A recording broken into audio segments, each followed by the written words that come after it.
Chers apprenantes, chers apprenants, bonjour. Aujourd'hui, nous allons entamer une nouvelle séquence de soutien et d'évaluation et ça concerne les micro-organismes. On commence d'abord par un petit résumé du cours. Après, on passe aux exercices de restitution des connaissances et enfin des exercices concernant le raisonnement scientifique et la communication graphique et écrite. Lorsqu'on parle des micro-organismes, autrement dit les microbes, ce sont des êtres vivants invisibles à l'œil nu. Ils peuplent tous les milieux, sauf les milieux stériles. Donc on peut trouver dans l'eau, l'air, le sol et même dans notre organisme. C'est pour cela qu'on les appelle omniprésents. Ces micro-organismes se caractérisent par leur diversité. Or, on peut subdiviser ces micro-organismes en 4 types. Premièrement, ce qu'on appelle les protozoaires. Ce sont des animaux unicellulaires. Leur taille est généralement grande que celle des autres micro-organismes. Par exemple, l'amibe et la paramécie. Deuxièmement, ce qu'on appelle les bactéries. Ce sont des êtres vivants unicellulaires, mais la structure de leur noyau est incomplète. Les bactéries sont classées selon la forme, soit des bâtonnets, ce qu'on les appelle les bacilles, par exemple bacilles tétaniques, et il y a aussi bacilles de corps. Et aussi de forme ronde, on les appelle les couques, par exemple les pneumocoques. Troisièmement, ce qu'on appelle les champignons microscopiques. Ce sont des micro-organismes végétaux, unicellulaires ou pluricellulaires sous forme de filaments, par exemple les levures et les moisissures. Quatrièmement, c'est les virus, sont les plus petits des micro-organismes, sont invisibles qu'avec le microscope électronique. Ils sont tous parasites car ils ne peuvent pas se développer qu'à l'intérieur de cellules vivantes, dites des cellules hôtes. Par exemple, virus VH, SARS-CoV-2 et ainsi de suite.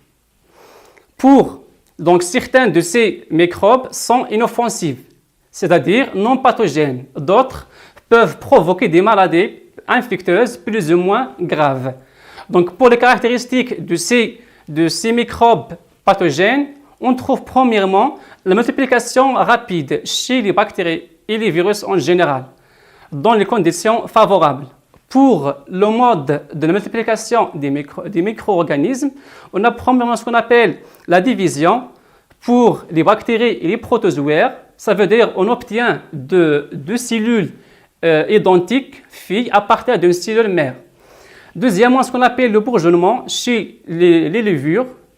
Troisièmement, sporulation chez les moisisseurs. Et enfin, pour les virus, se multiplient dans des cellules hôtes. La deuxième caractéristique des virus pathogènes, c'est la sécrétion de la toxine. C'est une substance toxique et mortelle sécrétée par certaines bactéries.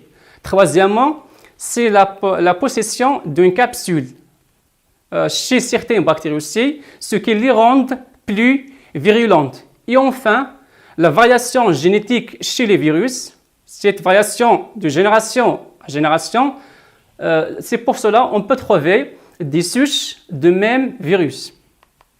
Donc, on commence d'abord par les exercices de la restitution de connaissances. La première question, choisir la bonne réponse parmi les propositions suivantes. Les micro-organismes se trouvent uniquement sur les aliments variés.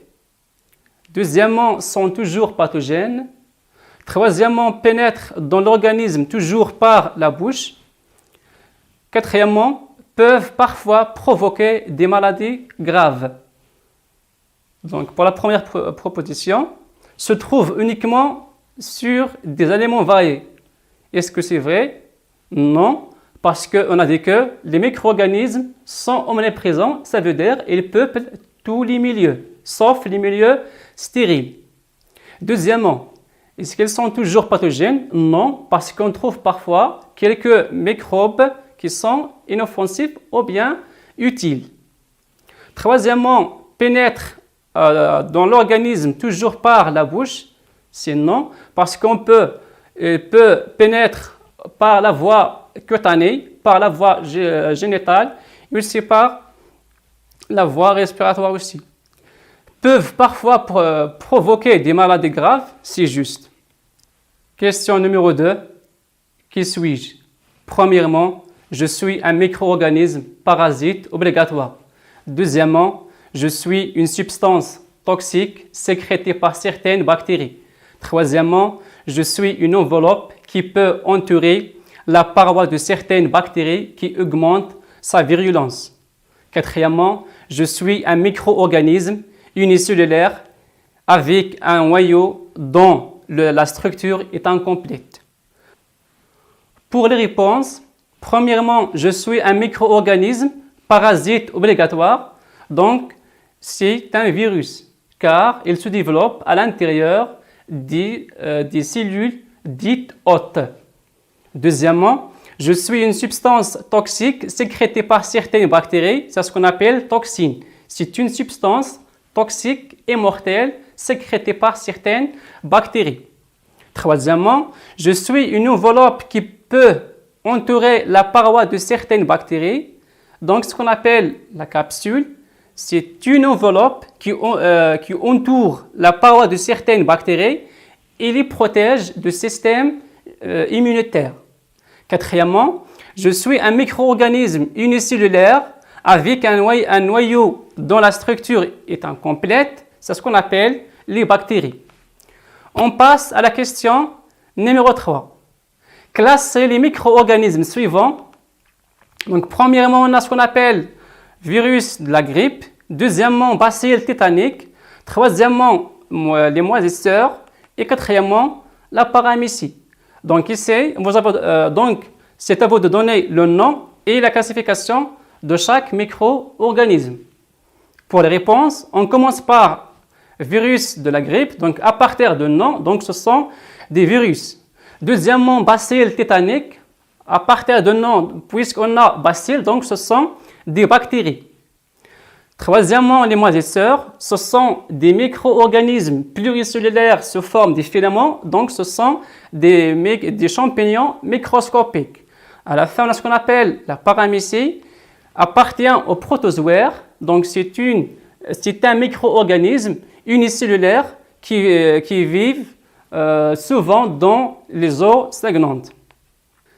Question numéro 4. Répondez par vrai ou faux devant chaque affirmation. A. L'eau peut contenir des micro-organismes, mais pas l'air. B. Le seul mode de multiplication chez les champignons microscopiques est le bourgeonnement. C. Toutes les bactéries peuvent engendrer des maladies. D. Les virus se multiplient à l'intérieur des cellules vivantes. Donc, pour les réponses, A. Donc, l'eau peut contenir des micro-organismes, mais pas l'air. Donc, c'est faux, car on a dit que les micro-organismes ou bien les microbes sont omniprésents. Ça veut dire qu'ils peuplent tous les milieux, sauf les milieux stériles. B. Le seul mode de multiplication chez les champignons microscopiques est le bourgeonnement. Donc c'est faux, car on a deux types de multiplication chez les champignons microscopiques. C'est la sporulation et le bourgeonnement. C. Toutes les bactéries peuvent engendrer des maladies. Donc c'est faux, parce qu'on a des bactéries qui sont inoffensives. Par exemple, les bacilles lactiques. D. Les virus se multiplient à l'intérieur des cellules vivantes, donc c'est juste. Donc on dit qu'ils sont parasites obligatoires. On passe maintenant aux exercices de raisonnement scientifique et la communication écrite et graphique. Exercice numéro 1. En 1977, à la suite d'un incident technique, un avion était immobilisé au sol pendant 3 heures. Les 54 passagers restaient dans l'appareil. Une passagère qui était montée dans cet avion et qui était restée à bord pendant la période d'attente. présentant un quart d'heure après l'embarquement une crise fébrile avec frissons et tout, qui dura pendant l'attente et le voyage. 38 passagers, 72%, étaient tombés malades dans les 48 heures qui ont suivi leur arrivée, victimes de la grippe. Ainsi, une exposition de quelques heures d'un groupe de personnes à un malade contagieux dans un environnement fermé et mal ventilé avait suffi de contaminer une proportion importante de ce groupe. On passe maintenant aux questions. Pourquoi dit-on que la grippe est une maladie infectieuse? Deuxièmement, que représentent les mots soulignés?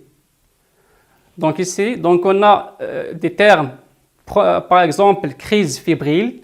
Donc ce sont des convulsions et des contractions musculaires involontaires avec des fièvres. Frisson, ça veut dire des frémissements ou bien des secousses involontaires. Et enfin, tout, ça veut dire expiration forcée et sonore de l'air contenu dans les poumons. Donc pour la première question, donc la grippe est une maladie infectieuse. Pourquoi? Parce que elle est provoquée par un microbe pathogène. C'est un virus. Donc, il s'agit du virus grippal. Pour les mots soulignés, représentent les symptômes de la grippe. Question numéro 3. Pourquoi cette mini-épidémie s'est-elle déclenchée facilement? Donc ici, il est primordial de faire la différence entre épidémie et pandémie. Donc lorsqu'on parle d'épidémie, c'est la croissance rapide d'une maladie dans une région pendant une période donnée. Alors que les pandémies, donc c'est une épidémie qui dépasse les frontières des pays et qui provoque des crises sanitaires, économiques et aussi sociales. Donc ici, pourquoi cette mini-épidémie s'est déclenchée facilement? Parce que dans l'avion, l'atmosphère non renouvelée, ce qui favorise la contagion. C'est pour cela la plupart des passagers étaient tombés malades. Question numéro 4. Comment la contamination s'est-il faite? Donc, lorsque la passagère malade tousse, donc les gouttes de salive qu'elle projette dans l'air contiennent le virus. Celui-ci s'introduit dans les voies respiratoires des individus sains, d'où leur contamination. Exercice numéro 2. Le tétanos est une maladie infectieuse grave et mortelle causée par le bacille tétanique. Cette bactérie provoque des paralysies musculaires et des contractions douloureuses. Le bacille tétanique se trouve dans le sol et sur les instruments métalliques rouillés. Il pénètre dans le corps par une blessure et se multiplie au niveau de sa partie profonde. Donc, pour comprendre le mode d'action de ce microbe sur le corps, on propose les expériences suivantes. Donc ici, on a 3 groupes des souris. Premier groupe, l'injection d'un centimètre cube de bacille tétanique. Donc, les résultats, l'apparition des symptômes de tétanos, puis la mort des souris. Deuxième groupe, injection de 2 cm3 d'un filtre à bouillie des bacilles tétaniques. Les résultats, apparition des symptômes de tétanos, puis la mort des souris. Troisième groupe, injection de 2 cm3 d'eau distillée et stérilisée. Après, les souris restent vivantes. Question numéro 1. Déterminer le microbe responsable de tétanos en déterminant son type. Deuxièmement, comment appelle-t-on l'expérience du groupe 3 en précisant son intérêt?